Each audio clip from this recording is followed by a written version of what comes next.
Fish ఫ్రైకి కావలసిన పదార్థాలు పసుపు, కారం, ఉప్పు, అల్లం వెల్లుల్లి పేస్ట్, 2 పెద్ద నిమ్మకాయల రసం అండి. నెక్స్ట్ మనము బాగా ఉప్పు పసుపు వేసి కడిగి ఉంచుకున్న చేప ముక్కలు. ఇప్పుడు వీటన్నిటిని మనం ఒక గిన్నెలో కలుపుకుందాము. ముందుగా పసుపు, కారం మీకు తగినంత తీసుకోండి. ఉప్పు, అల్లం వెల్లుల్లి పేస్ట్,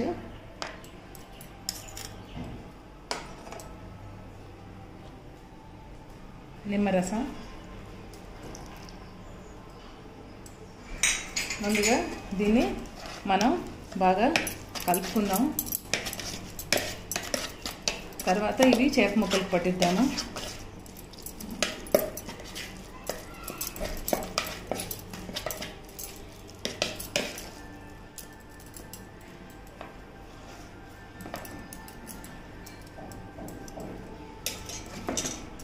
స్పూన్తో కంటే చేత్తో కలిపితేనే మనకు వీటికి బాగా పట్టినట్టు ఉంటుంది. ఏ పనైనా మనం స్పూన్తో కంటే కొంచెం చేత్తో చేస్తే బాగుంటుంది కదా. సో మనం ఇప్పుడు వీటిని ఫ్రై కోసం అని చెప్పేసి మనం కొన్ని ముక్కల్ని మంచి ముక్కల్ని తీసి సపరేట్ పెట్టుకున్నాము. తల అవి కావాలంటే మనం పులుసులో వేసుకోవచ్చు.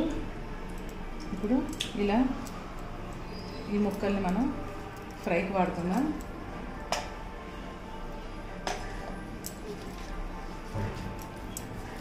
ఇప్పుడు వీటిని మనం బాగా ఈ మసాలా అంతా మనకు ముక్కలకు పట్టేటట్టుగా కలుపుకుందాము.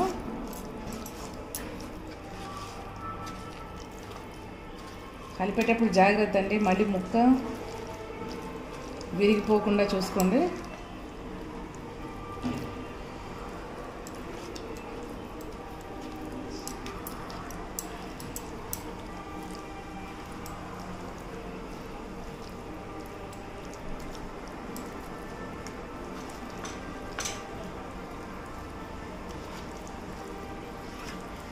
ఇలా బాగా కలుపుకున్న ముక్కల్ని మనం ఒక 1-2 గంటల సేపు ఫ్రిడ్జ్లో ఉంచుకుందాము. ఎక్కువసేపు ఫ్రిడ్జ్లో ఉంచినా మనకు నష్టమేం లేదండి. ఒక్కోసారి నేనైతే ఉదయం చేసి పెట్టుకుని ఇలా ఫ్రిడ్జ్లో పెట్టేసి సాయంకాలం కూడా ఫ్రై లాగా, ఈవినింగ్ స్నాక్స్ లాగా కూడా తింటారు మా ఇంట్లో. సో అప్పటికి ఇంకా ఎక్కువసేపు ఉంటుంది కాబట్టి బాగా నాని ముక్కలకు మొత్తానికి మనకు ఎక్కువ టైం అవుతే, ఎందుకంటే ముక్కలకు బాగా పడుతుందని మసాలా, అంతే, అదే ఉద్దేశమే, ఇంకేం లేదు.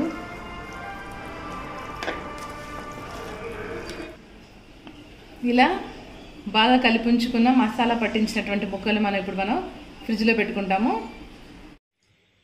ఒక 2-3 గంటల సేపు మనము ఫ్రిడ్జ్లో పెట్టిన తర్వాత ఈ ముక్కల్ని బయట తీసుకుని మనం ఇంకా ఫ్రై చేసుకుందాము.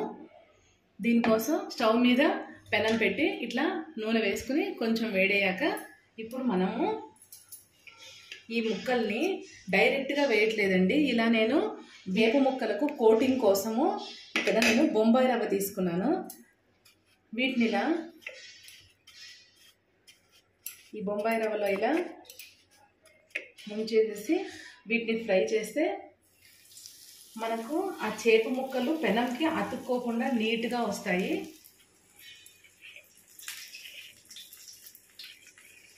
మనము ఈ బొంబాయి రవ్వ బదులు జొన్న పిండిని కూడా తీసుకోవచ్చు కోటింగ్ కోసం.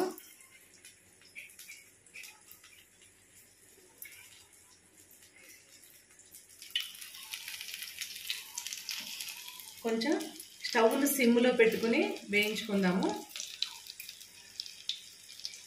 ఈ చిన్న ముక్కలను కూడా ఇలా గ్యాస్లో పెట్టేసుకొని వేయించేసుకుందాం.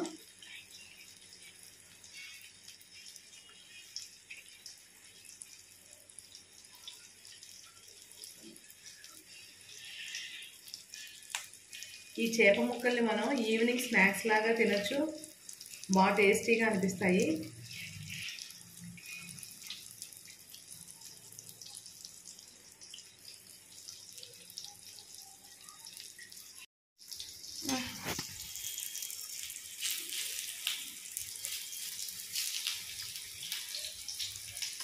అప్పుడప్పుడు ఇవి ఎంతవరకు వేగాయో చూసుకుని మనము ఇంకో వైపు తిప్పుకుంటూ ఉన్నాం. రెండు వైపులా బాగా దోరగా కాగేంత వరకు వీటిని జాగ్రత్తగా ముక్క విరిగిపోకుండా చూసుకుని తిప్పుకుందాం.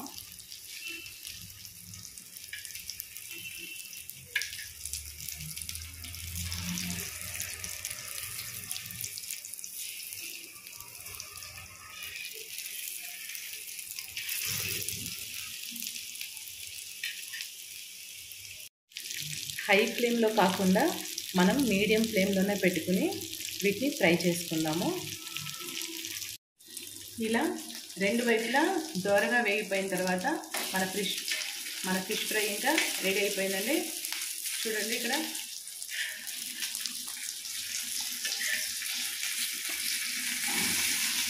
బాగా వేగిపోయింది కదా. సో ఇంకా మనం దీన్ని సర్వింగ్ ప్లేట్లో తీసుకుందాం.